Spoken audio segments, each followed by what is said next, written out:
Hi everyone, it's Erin from the Provincial Farmhouse. Today I'm going to be creating some French Country Spring Home Decor. For my project today, I'm going to be using this little writing box here that I had in my stash for a while. I really loved the shape of it, but it was very dated, and I'm actually going to be doing this up for my own home.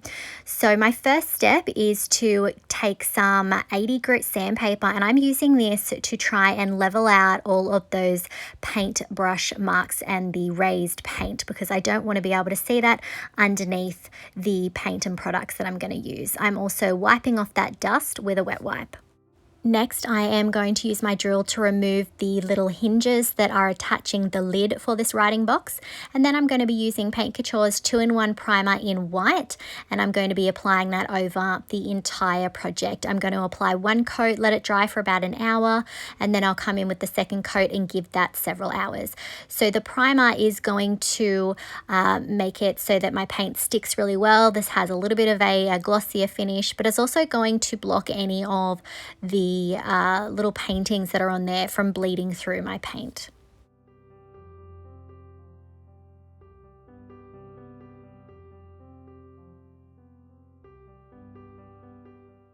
Once I finished painting the outside of the little writing box, I painted the underside of the lid and of course the inside of the writing box there. I then took out Paint Couture's Farmhouse Linen Chalk Paint. I'm going to end up doing 2.5 coats. I say 2.5 because the third coat was really just a touch-up coat, just working out where I needed to add a little bit more of that paint to get the coverage that I wanted.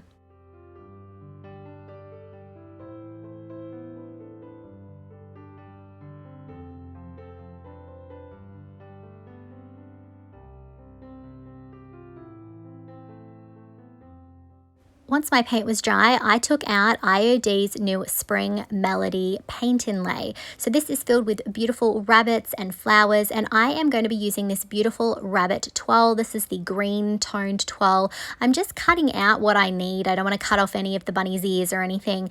And I do end up going back and cutting a little bit more of that plant. I wasn't sure exactly how much of it I would need, so I'm going to cut that out so I can try and piece that design back together. So I'm just working out here how that's going to sit, and then I'm going to apply another coat of the Farmhouse Linen. I'm going in a little bit heavier here because I need to sit my paint inlay in that wet paint. I'm misting the paint side of the paint inlay, and then I'm going to press it into my wet paint. Once I have it in position, I'm going to gently smooth that out so that I have good contact between my paint inlay and my paint. I'm coming in with my water mister a little bit more as well.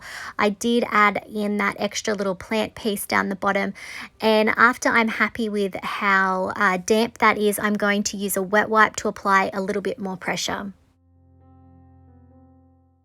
I let that dry completely, and you can see it's become a bit opaque again, so I'm going to dampen that with my water mister. I'm going to give it then about 60 seconds for that water to really soak in, and then I'm going to start pulling the paint inlay back. If you feel any resistance when you're pulling, just put that back, mist it a little bit more, give it a bit more time, and then you can try again. I was really happy with how this transferred into the paint. I did have a couple of areas like that little plant there. Unfortunately, I just mustn't have had enough paint on my surface there. So we did have a little spot there and a little bit on one of the bunnies that didn't quite work. I am then going to cut out some of these rose trim pieces. This is another page from the Spring Melody paint inlay, and I am going to be adding that to the front section first. So again, laying down a generous amount of that Farmhouse Linen Chalk paint, and then adding the paint inlay and misting it and applying pressure. So a little bit repetitive, but just definitely want to show you guys these are really easy to use, and you get a beautiful hand painted result. So here I'm just going to start peeling back that paint inlay, and I also added these little roses to the sides of my little writing desk piece there, and I'm just going to gently pull that away. In some areas, it didn't transfer completely. But again, this definitely gives you a hand-painted, really unique, beautiful look. I came in the next day, so I let it dry for about 24 hours, and I am sealing it with Paint Couture's Extreme Guard in Satin. Now, you can sometimes reactivate the paint pigments, so if you're worried about this, I would suggest using a spray sealer, but as long as you give it lots of time to dry and you use a light hand, I find I don't have too much trouble. I'm going to continue adding the Extreme Guard in Satin over the entire desk project. I then took out Redesign's Chantel mold, and I'm going to be working in my dust air dry clay into that mold. I've already dusted it with cornstarch so that it doesn't get stuck in there. I'm just using my fingers to push out that excess clay. Then I'm going to flex the mold, flip it over, and gravity is going to help my casting release. Now, I really wanted to add some feet to the bottom of my little desk piece there, but there was too much of a gap. I thought it looked a bit odd. So I decided that I was going to add some trim to the bottom of the little base there of my project. So I'm just dusting the design that I want. This is, I believe, a Regal Trimmings mold, and I'm just working my clay into one of those designs there.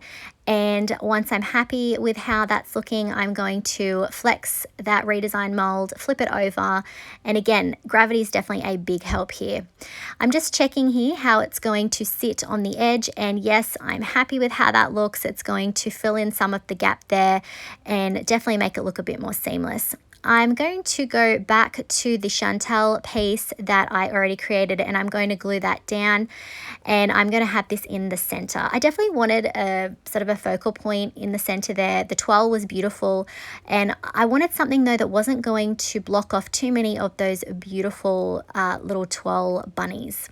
I've already ended up casting, I think I casted about 5 of the Regal Trimmings molds, and I'm going to begin gluing those around the edge of my little writing desk piece there, and these are designed to be interconnecting, so I am joining those up best I can. Sometimes I'm using a wet wipe to sort of blend the two pieces together. You can also fill that in with a little bit more of that air dry clay, and I'm just going to continue working my way around the piece and gluing down those trim pieces. If I inspire you to try any of the Redesign molds used in today's video, I would really appreciate it if you would use my affiliate link. You will find it in the description below.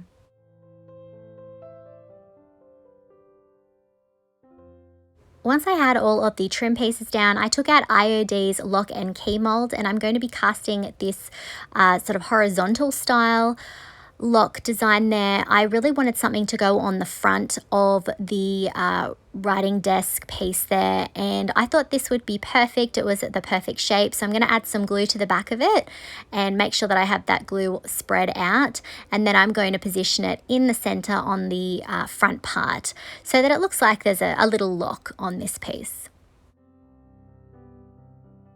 I let my castings dry for several hours, and then I came in with a little bit more of that Farmhouse linen. I'm just going to go over the top of the Chantel piece that's on the top there. I just wanted to cover up some of the areas that are a little bit darker because of the glue that I used to attach it. And then once that was dry, I then took out Pentart's Fine Line Crackle medium. Now I'm applying component 1. I have never used this before. I did do a practice piece before I tackled this, but this literally arrived in the mail today, so I was very excited to try it out and get those sort of larger cracks. I do like to definitely try out new products, and I felt like it would definitely pair really beautifully with this sort of vintage rabbit twirl design. So I'm just applying that Fine Line Crackle component 1. I let it dry completely and then came in with component 2, and I'm going to apply that over the top. Unfortunately, once this was dry, I did notice that there was quite a bit of that sort of brown tone left behind by component 2. Thankfully, I am going for a vintage look, so it didn't bother me too much. I think I must have applied a little bit too much of that product. If you've used it before and you've got any tips for me, definitely let me know. I definitely want to learn more about this really cool product.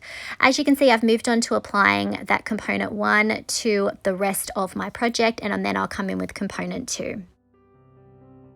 Once the component 2 was completely dry, I did go in with some Extreme Guard in Satin, and I'm just applying that over the top of my casting. I'm going to be coming in with a solvent-based wax, so I want to be able to wipe it back. So as you can see here, I'm coming in with Pentart's Antiquing paste there in Umber, I believe, and I'm going to begin adding that just with a paper towel. I'm going to work in sections, and then I'm going to pick a cleaner part of the paper towel to wipe back that excess.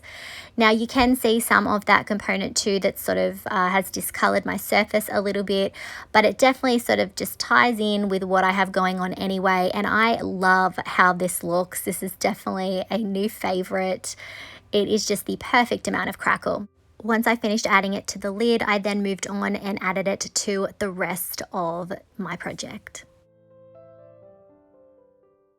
I often get the question if I paint the bottom of my pieces. Sometimes I do, or sometimes like with this piece, I'll just go in and tidy it up and remove any of that excess paint.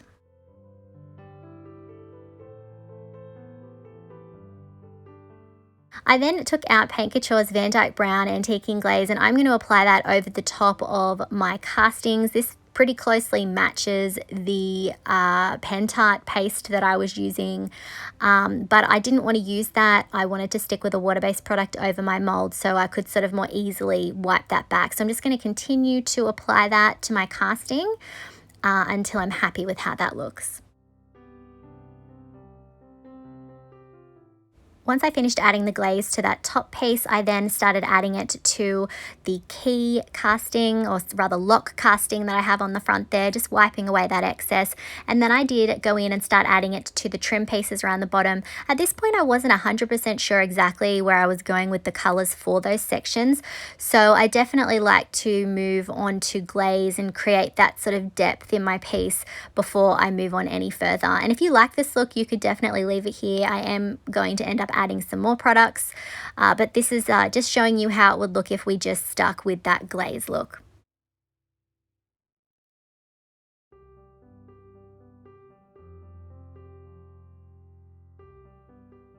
Once I finished adding the glaze to those other sections, I took out Paint Couture's Bronze Luxe Metallic, and I'm going to come in and go over the top of the trim pieces that I have down the bottom there, and I am going to continue adding that around the entire base. As I was adding it, I decided I want to do the bottom section in that bronze as well, so it sort of made that entire section look a lot more cohesive. So the very bottom section is going to have that Bronze Luxe Metallic. I did end up doing 2 coats of this to get the coverage that I wanted in those different sections, and I did go in and add it to the lock design, also the trim around the rest of the piece as well. I added the bronze there. I was definitely going for quite a gilded French look for this one. I started off adding the bronze to the bow and a couple of the details on that mold. I do end up adding a bit more a bit later. To seal those paint products in, I'm going to be using this spray sealer. It's definitely something you want to use over the top of solvent-based products. I then took those little feet out and I'm applying some Gorilla Super Glue Gel to those and applying pressure on the bottom. I will go in a little bit later and add in those screws. This is just for that immediate hold and also to make sure that I'm happy with how that's looking. So I'll repeat the same process for each of those feet. And then I moved on to adding the hinges back onto the little lid of the writing desk box there. Just adding those screws back in so that I can attach all of that back in one place. You can see I was keeping those little tiny screws in a Ziploc bag. I definitely recommend that when you are dealing with jewelry boxes and things like that. I then went in with some Bronze Luxe Metallic and added that to those little feet. I felt like this tied those sections together. At this point, I did then decide that I wanted the top Chantel casting to be completely bronze. I felt like it just needed to be a little bit more of a statement. So I did go in and I ended up adding 2 coats of the Bronze Luxe Metallic on all of the areas of that casting, just so that it definitely was sort of like the centerpiece of the project. And here's a look at our finished project.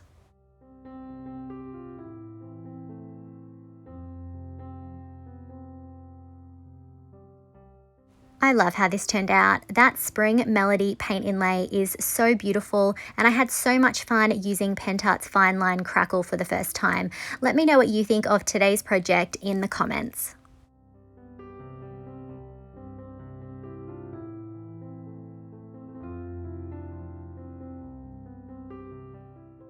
If you enjoyed today's video, I would really appreciate it if you would hit that like button, comment, and share it out.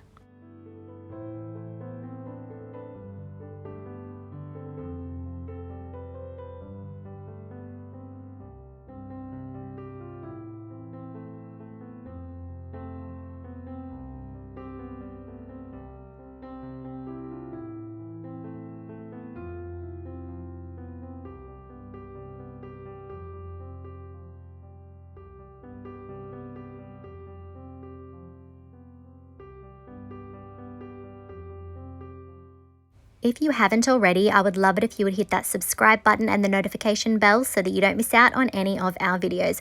You can find most of the products used today on our website, theprovincialfarmhouse.com.au. Thanks for watching.